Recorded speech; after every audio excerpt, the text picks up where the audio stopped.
What's up guys, welcome back to the channel. If you like gear reviews, EDC, firearms, and other cool shiz, hit that subscribe button down below. It's a new year, 2020. Got a lot going on. Coronavirus, lack of toilet paper, no ammo in the gun shops. What are we gonna do? I decided to bring you guys another EDC update. Considering my last one was back in September, this might be a good time to roll one out for you. And if you want to check that video out, I'll go ahead and leave that link right up here. A lot of what I'm going to be talking about today, I already kind of discussed in that video, so be sure to check that one out too. When it comes to EDC, I really don't like changing things up too often, and I like to keep things pretty consistent. I have a few oldies on the rotation and a few new things that I'm going to show you today too. Let's get into it. As I talked about in my other EDC video, I mentioned that I like to generally stick to the basics, and that's still held true. So baseline EDC, I'll generally keep 3 things: my wallet, my phone, and my keys. Maybe 4, so my firearm as well. Everything else on top of that is more of a supplement to those items. So keep that in mind as you're watching this video. There are 4 general things that I like to keep baseline in my EDC: my wallet, my phone, my keys, and my firearm. And as always, I preface my EDC videos with this disclaimer that these items are what work for me and won't necessarily work for you. So these are items that'll generally fit my lifestyle and my personality overall. Feel free to look these items up. I'll leave links for everything in the description below. I'll accept the firearms, of course, and if they work for you, great. If they don't, then you can kind of go off this video as kind of a baseline for what you may want in the future. So the first item on the agenda is my phone. I'm still rocking the Samsung Galaxy Note 9, and honestly, it's been a great phone. I've had it since about the end of 2018, and it's held up pretty well. A lot of what I do with this phone in my personal life and for work can be done pretty much on this phone. I'm able to upload my YouTube videos, create outlines for them, send off work emails, make video calls, etc., etc. So this phone does pretty much everything I want it to. And if I ever upgrade whatever model that might be, I may just stick with another Samsung because that's kind of what's worked for me and what I've become accustomed to. But that won't be for a while, so I'll keep using this one for as long as I can. My Note 9 is wrapped in the OtterBox series case, and it's a very minimalist style OtterBox, and that's how I like it. I usually don't like the ones that come with the belt clips or the added accessories. I like the ones that are just basically a shell for my phone and that's it. I even have a little Trayvax sticker on here that Trayvax sent in one of their packages, so that's cool. I'm also a fan of this case because it doesn't add extra bulk in my pockets. Given a lot of the pants I wear, I have plenty of room in my pockets, but if I don't have to sacrifice any more space by using this case, then this is all I need. Next item on the agenda are my keychain and keys. So this is the Trayvax link, and if you watched my other video, you'll see that I talked a little bit about this in more detail. I'm not gonna go too in depth because of that, but I just wanted to let you know that it's still rocking pretty good. You'll see that it's patinaed a little bit, and honestly, that's kind of the nature of having genuine leather. It'll get scratched by things that are potentially in your pockets, you know, like the keys themselves. So just be aware if you buy this in the future that it will do that. So a little bit about this keychain is that it was made in the USA. It has a quick detach link, and honestly, there's really nothing special about it. It's a keychain. A lot of you ask, oh, why'd you buy into the hype? What's so great about it? Nothing's really great about it. Nothing super remarkable about a keychain and a quick detach link. I get it. It's really just a CNC machined clip here with a artisan band and a quick detach link. Nothing super remarkable. I just wanted to buy into the hype because I really like Trayvax and I really like what they stand for. I like that they have some awesome products, and it's all made in-house in Washington, and so keep that in mind when you're purchasing from Trayvax, if you decide to, that you are purchasing from an American company supporting American workers. And I originally got this keychain when it was on a pre-sale, but now Trayvax offers it regularly on their website, and there's really no wait time at all. You'll get it within, whenever their lead time is on their website. Next, I have my wallet. This is the Trayvax Contour. It shouldn't be a surprise that I have another Trayvax product, just because I mentioned before that it's an American company and I just want to support them. The Trayvax Contour is I should say, it really is the Gucci wallet of Trayvax's wallet line. It has CNC machined frame with top grain leather. I mean, it's pretty spendy. So if you're looking into buying something like this, just keep that in mind. It is expensive, but you are paying for handcrafted work. The CNC cut frame comes in titanium, stainless steel, and brass. And as you can see with mine, I have my name engraved right here, and you can do that for an extra fee on their website. This does come standard to hold 13 cards and about 10 bills. It's really just a minimalist wallet, and I have enjoyed carrying something this small because carrying a giant wallet with tons of cards, tons of bills, you know, all that stuff, it just wasn't for me. I kept sitting on it, super uncomfortable.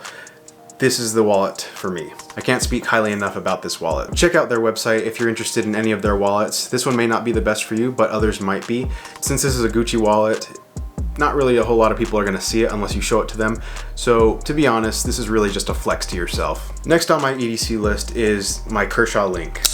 Now I did a whole dedicated video on this knife and 2 other Kershaw knives in my other video, and I'll leave that link right here. But this knife itself has been excellent. It's super comfortable and it has a great edge that's been retained since the day I've used it, given I've only cut boxes and envelopes and a few other things like, you know, shoelace or whatever here and there. But it's not too heavily used considering I only use it for, you know, small tasks, but it has stood out pretty well. Given this knife is only 40-ish bucks on Amazon, I think you get your money's worth with these knives. They're super solid, can't really complain much about these. Next on the list is my backpack. This is the Vertex Commuter Sling 2.0. And I've made a dedicated video on this bag, and once again, I'll leave that link up here. As I've carried this pretty much every day for the past few months, it pretty much fulfills all of my EDC needs. At work, I can carry my laptop and charging cables, I can carry my gym clothes. If I take it to the range, I can also take my Ear Pro, my Eye Pro, extra mags, boxes of ammo, whatever. I also carry memory cards, external hard drives, and shoes sometimes. Really just depends on what I'm doing that day. This bag has been very trusty and very sturdy. I even carry my firearm in the Velcro pocket here. It's really just a super versatile bag for the money. I think, you know, roughly it's over 100 bucks, and it has everything you could need. It has tons of pockets, it has tons of Velcro, pretty much everything you need without the whole tactical look on it. It just looks like a regular old backpack. I would say go ahead and check this out, as well as other Vertex bags that are on their website. All of them are great. They just will suit different needs for different people. Last but not least are my firearms. In my last video, I really didn't have a whole lot of firearms because I just moved back from New York, and as most of you may know, New York doesn't really have a whole lot of great gun laws. So I really had to get rid of a lot of firearms before I left from Utah to go out to New York and then come back. So now I have my Glock 17 and my Glock 48. Now, deciding to carry one or the other really depends on what I plan to do that day. If I want something a little bit more low profile, I'll definitely carry the 48. If I want something a little bit larger, maybe it's nighttime and I want to have a flashlight, I'll carry the Glock 17. A lot of you may ask, wait, does the Glock 48 only have 10 round mags? And I'll reply to you saying, yes, but also no. So recently I purchased these Shield mags. I don't know if any of you are familiar with Shield Arms. They're a company that have developed 15 round mags for the 43X and the Glock 48. As you can see here, this Shield Arms mag can carry 15 round mags. And I will do a dedicated video in the future about these, just testing them out, stress testing them, seeing how good they perform. So stay tuned for that. You'll notice in the mag itself, I have these Liberty Ammunition 55 grain hollow point 9mm rounds. This also will be part of my reviews down the road, but they are super solid rounds, super fast, super penetrative. I highly recommend you check out Liberty Ammunition. These are the ultralight 9mm rounds. I'm not gonna post them in the description below just because I don't want to violate any type of YouTube policy. So just be sure to remember Liberty Ammunition ultralight 9mm. Now, as far as holsters go, I usually carry my Glock 48 in either the Black Arch Entrada, and I did a dedicated review last week on this holster, so you can check that out here. So with the Entrada, I can carry a firearm and then I can also put an extra mag in, which is super nice if I just want to have that extra capacity with me. So if I'm not using the Entrada and I don't want to have that extra mag with me, which can be sometimes if I just need something really quick, I just have a mag in the 48, pack it in this holster here, and I'm good to go. This is QVO Tactical's more discreet holster, and it's 80s Bayside print over neon pink Kydex. And as always, you get that nice QVO Tactical click. Super cool.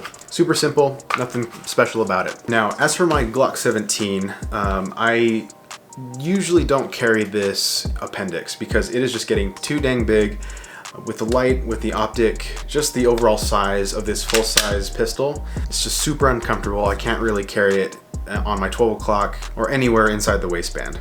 So what I do, and as I've talked about in my other videos, I usually carry this in an off-body bag. And as I've discussed before, my off-body bag is my Vertex bag, and I have a QVO Tactical secondary holster, and I just drop this right in there, and I've got my off-body carry right here. Eventually I'll be doing a full review of this firearm once I get pretty much all of the mods that I want to put on it, so stay tuned for that. That'll be coming in the future. A little bit about this setup here. So as you saw in my review of these QVO Tactical holsters, they have the QLS system on a fork here, and that's attached to some Velcro.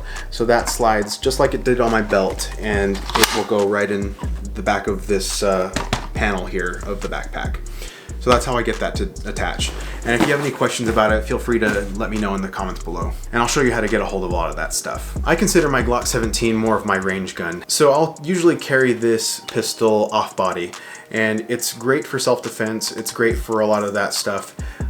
But it's usually my 48 that I'll carry with me because it's light, and I'll have the same amount of rounds in the 48 as I do in maybe like a Glock 19 with those 15 round mags. So what do you guys carry in your EDC? And do you have any suggestions for me? Are there things that maybe you use that you'd think I'd like? Please let me know in the comments below. I'd love to hear from you. And if you like this video, please leave a thumbs up. It really helps out the channel. Well, that's gonna be all for today. Thank you for watching, and I will see you in the next video.